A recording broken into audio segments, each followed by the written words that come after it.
Hi everyone, welcome back to Functional Spirituality. So in the show, I offer you a philosophical exploration. How can I find deep alignment, meaning, and coherence in the surface culture that we live in, one of survival and speed? So my name's Ava, and I use my degree in philosophy, my experience with spirituality, to help bring meaning and healing and functionality into the real moments of our lives. And today I want to speak about privilege, this term that we have come across that's really exploded in our culture after 2020 and the Black Lives Matter movement.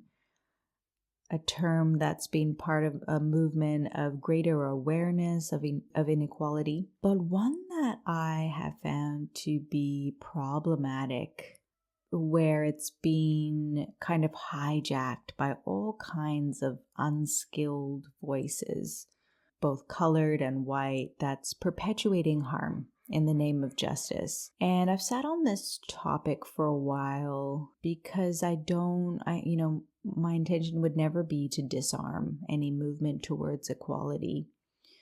And no one wants to call out the harm that might be being perpetuated in the name of activism and in the name of equality. And today I want to share with you my process with this term, with moving towards repair, harmony, and healing. And I guess that's really just my intention, is to share a nuanced look, an approach, and a framework that's been digesting inside of my system in a way to help you also digest this term and its implications and how you feel about the pain, the inequality, the suffering, the trauma that is in our community and also inside of the global environment as well. I think what really stands out for me is that the term is a nonsense term. That means that it lacks a really intelligible meaning, but it's being used in a way as if it is really progressive and as if it is a really functional term. And the reason that I think it's a nonsense term, is because it implies privilege as something that's black and white, privileged and unprivileged, like as if there's a binary kind of equation. You either are or you're not. And that makes no sense. That is not correct. That's not part of the human experience. In fact, it reflects the very problem that the term and its users are often trying to solve. It's accusatory. It implies blame. It's, attempting to dismantle systems of harm by recreating them through blame and shame. And really, when we're talking about privilege, I'd love for us to use a different set of terminology that isn't in that arena of blame and shame, but using a totally new term, one that is talking about the layers of advantage and disadvantage that different human beings experience, and layers of advantage and disadvantage that turn on and turn off in different contexts. Because there are so many different types of privilege. Privilege are different types of advantages, and people with one advantage also experience other disadvantages. There's illness, there's trauma, there's loss, there's skin color, there's appearance, intelligence, health, the way our brain works, being neurotypical. Often we hear about these ones. And, I've digested this in my own experience, my own privilege, where I can see that there are layers of privilege and disadvantage as well. In my own experience, I think the greatest privileges that I have, like the number one privilege that I have is my intelligence. Being an intelligent person, having a slightly higher IQ, being able to process, discern, contemplate things provides me an incredible advantage. Another one of my privileges or advantages that, people don't really name that's so important is motivation and drive. I'm internally driven and motivated. And that is a huge advantage. That pushes me forward to accumulate resources in terms of relationships, material resources, health resources, being motivated. And that's something that I didn't earn, which is often the idea of privileges is something that you're given that you didn't work for or earn yourself. I didn't earn those things that allow me to earn things in terms of intelligence and motivation. My appearance is another big one. So being, moderately attractive and having thinness, having skin that's nice, hair that's nice, nails that's nice, having those health indicators and appearance things. Like now, at the age I am now, I don't have like really any kind of skin problems or things that affect my appearance from being, generally appeasing and appealing. That's a huge advantage. Being healthy is a huge advantage.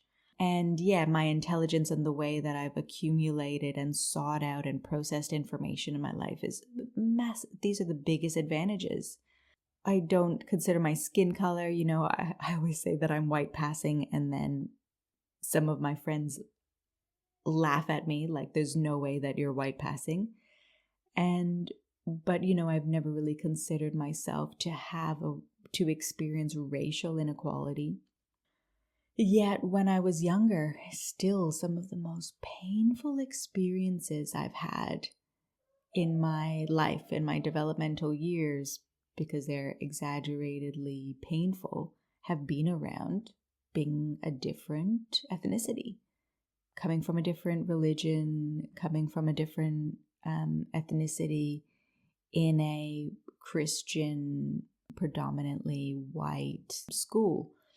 And yeah, I've never really felt that, like, how could I ever say that I've experienced racial inequality when I had all of the resources that normally racial inequality, distributes unevenly. I had the resources. My parents were middle class, hardworking. I had two parents, two adults taking care of us, more or less. So it's so nuanced, but yet I felt like I didn't fit in. So it was more of an emotional, relational wound than a physical resource not being offered, which has offered me a lot of pain and a lot to process in my adult years. Yeah, and that's not because even really a system was constructed against me. That's because of how nature works. I think, there's a few things that I think are really important to think about when we're talking about privilege, when we're talking about healing, repair, growth, dismantling unhealthy systems, because I think that that's what the word privilege has as its heart. That's what its intention is to dismantle unhelpful systems in our world and to act as a bridge towards healing. And if that's what our intention is, then we, first of all, do not want to be acting in a way that carries aggression, resentment, or superiority, because it's the same energetic, it's the same behavior, it's the same system as the hierarchy that we're trying to dismantle. And people, an unskilled approach says that aggression is necessary. This is exactly how wars are formed. It says that we need to fight, and it's okay if there's casualties along the way. And this is in now a subtle relational complex trauma, complex stress way, where people behind their keyboards and people in their books and people spreading ideologies of privilege, the casualties are still there. It's just not, war, physical trauma casualties, but it is still casualties along the way. People that are being shamed. It doesn't really provide the healing and the accountability that we're looking for. Guilt and shame activate threat responses. When people feel attacked, they retreat into survival. It makes learning and empathy neurologically impossible. So the awareness of privilege should expand our capacity for compassion, not contract it. The goal isn't guilt, although those mechanisms are being deliberately employed. We all have that one person on our social media or the one person in our friend circle that is a, glaring example of that. Shaming and aggressive, which shuts down curiosity and connection. And that argument hasn't been explained to them clearly enough that what they're doing is not serving their cause. That sense of superiority that they feel compelled to try to move towards is a sign of trauma. It's not a skillful approach. So, the term privilege was meant to highlight inequity, but it's starting to become moralized, a way to measure virtue rather than trying to improve understanding, increase connection, which is what we have to think about when we're looking for functionality. What is the intention? What is the result that we're trying to create? Getting really clear about that, and not in some kind of surface, aggressive kind of answer, getting to the heart of it. What is the ideal? What is the desired result that I'm trying to move towards? There are so many ways that I think the black and white, aggressive, weaponizing, moralistic kind of approach to healing and inequality. There's so many ways I think that it's unhelpful. And for me, my intention for this episode is to validate people who are feeling that it's unhelpful, but not sure what they could do to be helpful to this cause. I feel like we all want, even those people that are like totally polarized in the opposite direction and act like they don't care about people's disadvantages or inequality, really they are repulsed by the aggressive and unskilled approach towards equality. Most people are interested in the harmony, happiness, and well-being of other people.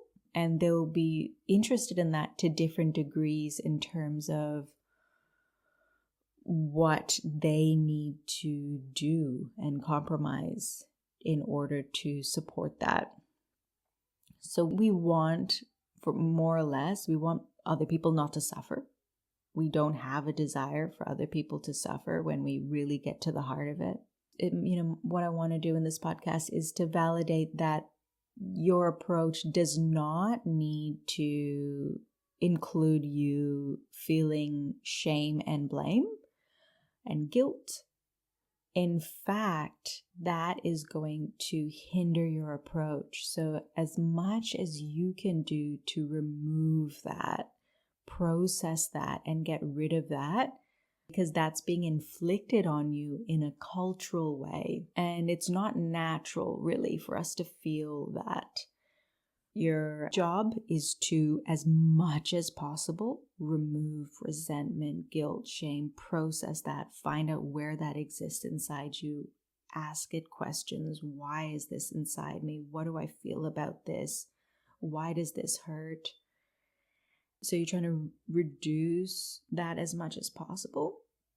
And then you're trying to increase as much as possible curiosity, compassion, empathy, awareness.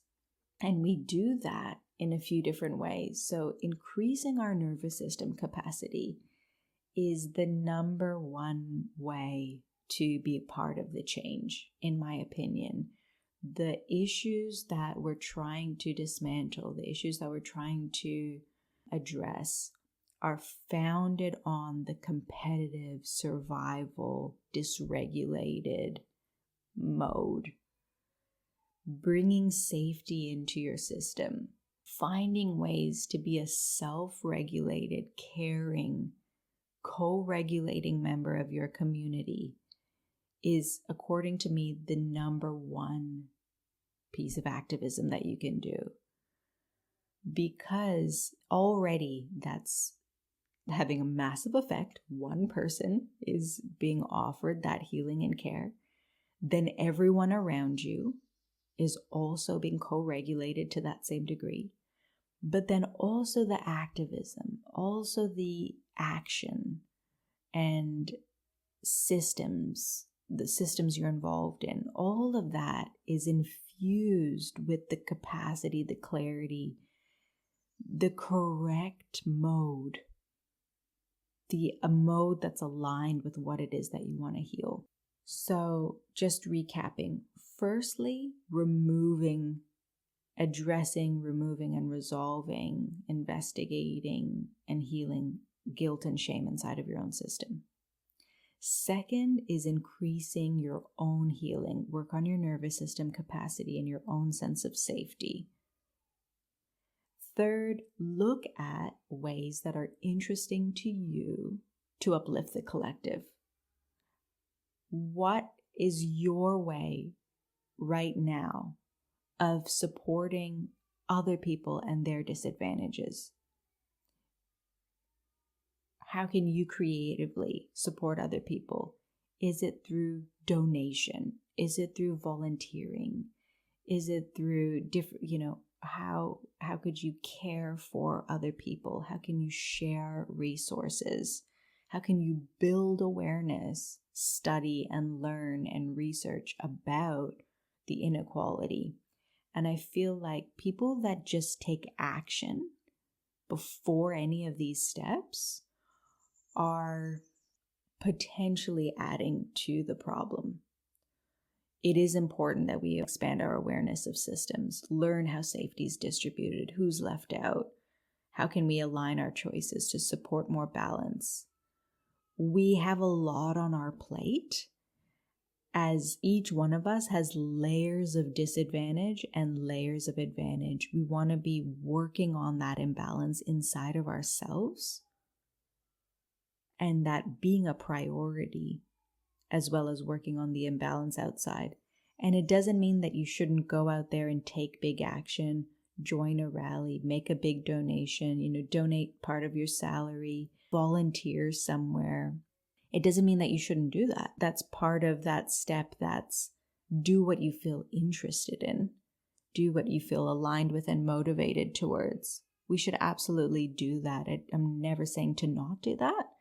But there are always these deeper steps that are missing in our culture, even in our healing industry and even in our equality industry and culture as well, because it is an industry.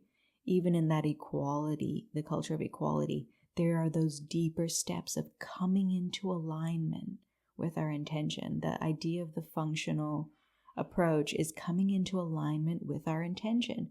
And the only way we can come into our alignment with our intention is to first bring safety into our system so that we can investigate and identify what our intention truly is. These steps are missing in even our embodiment, healing, like all of our awareness, spiritual, all of those areas of our life are also lacking this deeper and more aligned approach. So This conversation, is definitely not complete in a 20-minute podcast, but I did want to take the step to start it, to offer something that I think might be valuable, really, really helpful for some people that are struggling with this. There's a big movement going on in our culture, and I want us to find internal safety and coherence with it so that we can make real change. And as always, I'm super open to hear your thoughts. In fact, really encourage it on such a complex subject as this. I'm just one body, one experience, sharing from my experience as well. Some ideas, and I'd love to hear yours. So thank you so much for listening, and look forward to chatting with you again soon. Thank you for tuning in to the Functional Spirituality Podcast. If you enjoyed the show, make sure you subscribe by pressing the plus button on iTunes or the following button on Spotify. This is going to ensure that this resource is available and top of mind when you most need it. So please subscribe now.